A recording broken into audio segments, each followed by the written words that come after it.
नमस्कार, मैं हूं अनुषा गौतम और आप देख रहे हैं खबर हलचल न्यूज। देश और प्रदेश का सबसे तेजी से उभरता हुआ न्यूज चैनल। आइए रुक करते हैं खबरों की ओर। गरीब की झोपड़ी में लगी आग, सब कुछ हुआ जलकर राख, परिवार बेघर।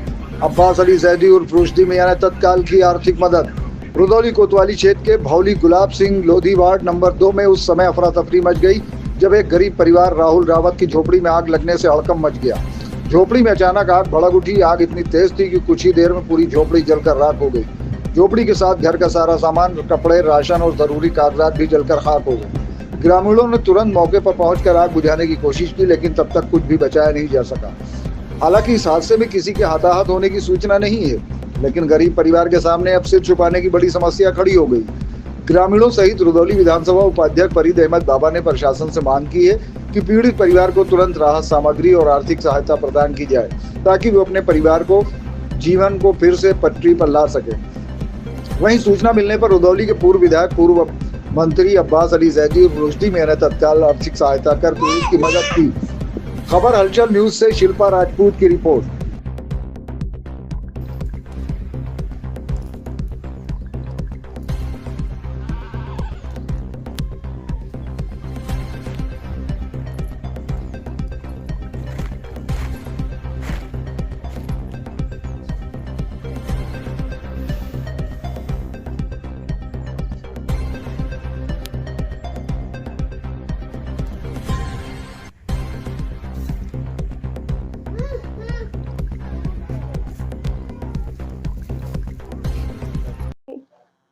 क्या नाम है आपका?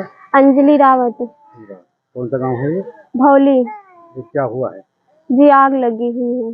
कब लगी थी आग? 8:30 बजे। शाम को कि दिन में? दिन में सुबह 8:30 बजे लगी हुई है। कैसे कैसे लगी थी आग? अब बच्चे थे, हम दवा आने गए थे। लड़की के बुखार रखे था, हमारे भी तबीयत नहीं ठीक है, तो उसी के लिए दवा आने गए थे। घर पर कोई था? घर पर कोई नहीं था, खाली लड़का था बस। हाँ, तो उसी ने देखा तो फिर पता नहीं कैसे जला रहा। फिर भाई चिल्लाने तो सब लोग गाँव लोग दौड़े। हाँ, दौड़े फिर फिर बुताने के साल में पूरा फिर जल गया, कुछ बचा ही नहीं। क्या क्या जला है घर में आपके? बेड है, बक्सा है, अलमारी है और सिवका है, सिलाई मशीन है और 15,000 रुपए रखे थे बैग में, कपड़ा उपड़ा रखा रहा, वो भी सब जल गया। बच्चे के फीस भरने के लिए खिलाई थी कल। अच्छा, हाँ, फीस भरने के लिए पैसे रखे थे? जी सर, तो वो भी जल गया कल। तो ये सौर ऊर्जा भी दिख रहा है जल गया है, ये भी जल गया? हाँ जी सर, वो भी जल गया सौर ऊर्जा। सर कुछ भी बचा ही नहीं है, खाली तन पे जो कपड़ा है वही बचा और बाकी सब जल गया। कुछ के माने कुछ नहीं बचा, अनाज पानी गल्ला कुछ के माने कुछ नहीं है। साग भाजी तक तो दिख रहा है हमको।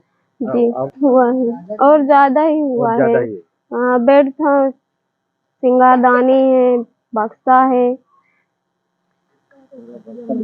बर्तन वर्तन सब, तो कुछ के माने कुछ बचा ही नहीं है। खाली तन पे जो कपड़ा है वो ही बचा है। बच्चे के ड्रेस, कॉपी, किताब सब स्कूल का सब मुल्ला सब कागज पत्र लिए तक सब जल गया। खाली आधार पासबुक साथ में ले रहे, वही बचा है बस।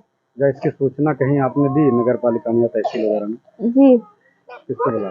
जी तहसील को फोन किया, प्रधान आए थे तो फोटो खींच के ले गए थे। फिर उन्होंने फोन किया कि इनकी मीडिया आएगी 10-11 बजे ले, तो फिर दोबारा फोन करा तो फिर इनकी जो सेक्रेटरी के यहाँ कोई काम है तो कल आएंगे। लेखपाल कल आएंगे? हाँ, तो भी नहीं, कुछ सुनवाई नहीं है फिलहाल।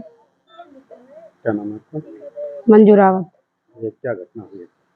यहाँ सुबह तो सब लोग खेत चले जाते हैं, इस समय कटाई चल रही धान की, कोई रहता नहीं घर पे। बच्चे थे थोड़े, इन्हीं का बच्चा था केवल, और सारे बच्चे तो चले गए खेलने। और यही बच्चा घर आया, देखा यहाँ से जल रहा था, चिल्ला के भागा इधर सीधे डायरेक्ट। तो सब लोग गांव वाले आए बुझाने के लिए। आग कैसे लगी कुछ पता चल पाया? नहीं, ये तो कुछ नहीं पता चल पाया, क्योंकि घर पर कोई था ही नहीं। ये भी नहीं थी, ये कह रही हम दवा लेने चले गए थे, और माँ जी थी वो आगे वहां चली गई, सड़क पे थी, वो भी नहीं थी घर पे। इनके घर पे कोई था ही नहीं, इधर बगल में थी, ये भी नहीं थी सामने। और जितना सामान है ये देख ही रहे आप, जल रहा है, जल गया पूरा। कुछ के मतलब कुछ बचा ही नहीं इनके घर पे, केवल जो पहने हुई है।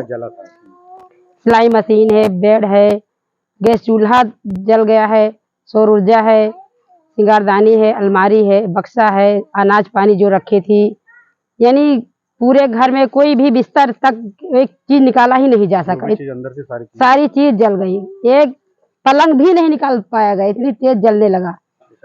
क्योंकि जो पहने हैं बच्चे के लिए फीस कल लेके आई थी जमा करने, वो भी नहीं जा रही थी, पता नहीं क्या हुआ, फिर गई ही नहीं। तबीयत खराब थी, लेट गई घर पे, फिर नहीं गई। जो कपड़े पहन रखे वही बच्चे जी, सारी जल गई। बच्चों के कपड़े, ड्रेस थे, कापी किताबें थी घर पे। आज संडे छुट्टी थी, सब घर ही पे था।